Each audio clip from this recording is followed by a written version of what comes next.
One of the things that gives us the most fear is that feeling, that sense that you're alone. I especially know that. I grew up with an older brother.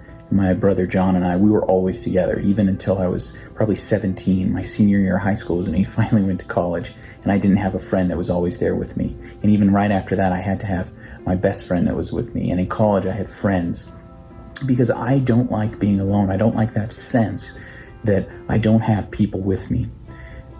Because there's a sense that when you're surrounded, you can't be shaken.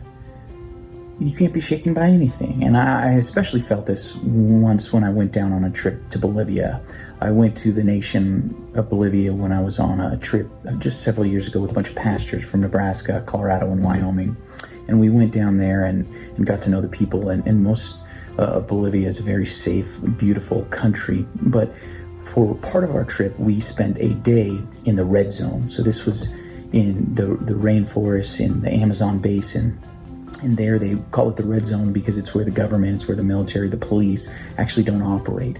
The drug lords are the people in charge there. That's why it's the red zone. You go there basically at your own risk. And the thought of going there ahead of time filled me with some fear, I'll be honest. Even though I was being told that it would be fine, I still had some fears. I mean, how could you not? And the sense of going in there. But what's really interesting is that ahead of time, I had some fear. I was going into the unknown. But when we went there, I was surrounded by a bunch of friends, other colleagues that were pastors. There were some Bolivians there with us, some locals that even lived there in that town. And being surrounded with them the entire day we were there, I did not once think about fear. Not for a moment. There was not a trace of fear in my thought. Why? Well, because I was surrounded. The whole time I had people with me, people that knew the culture, just friends to be by my side. See, when you're surrounded, you're not shaken. When you're surrounded, you're not shaken. And that's an interesting thing because that's exactly what God teaches us in the Psalms. In Psalm 125, it says, "Those who trust in the Lord are like Mount Zion, which cannot be shaken, but endures forever." Why cannot be shaken? Look at verse 2. "As the mountains surround Jerusalem, so the Lord surrounds his people, both now and forevermore." I don't know if you've ever thought about the geography of Jerusalem, but it is a city that sits on a hill. Mount Zion is what we call it.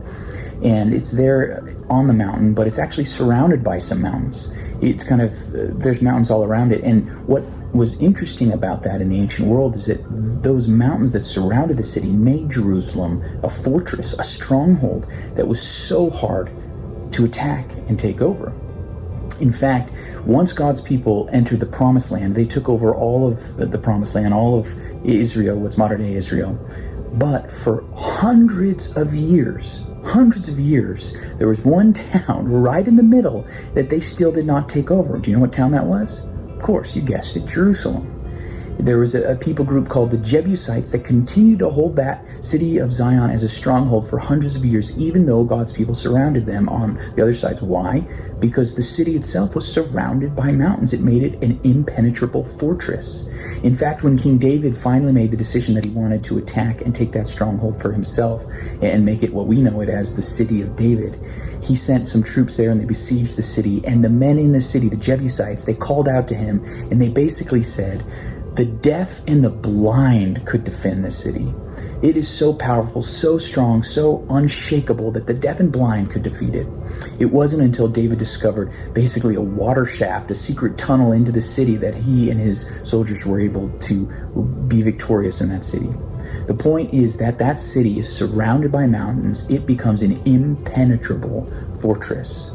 And what the psalmist is teaching us is that when we trust in God, when we put our faith in him, we are like that impenetrable fortress because God is the one who surrounds us, not a mountain range, God himself. Have you ever thought about that? God is surrounding you. So why do we need people to surround us? Why do we need friends? Why do we need locals when we're in a foreign country? We don't. Because we have a God that surrounds us. So as we're going out right now, and sometimes we can even be filled with fear just going to the grocery store right now because of this virus. We don't know where it is. We don't see it. It's unseen. But you know what else is unseen? The power of God that's around us. His angels that surround us on all sides. God surrounds us. And you can't be shaken when you're surrounded. So I want to encourage you to read through this psalm, take a few minutes to do that, and then I want you to close your eyes. I want you to do something interesting after you read this psalm, to close your eyes, and I want you to imagine that God, that his angels are surrounding you and protecting you.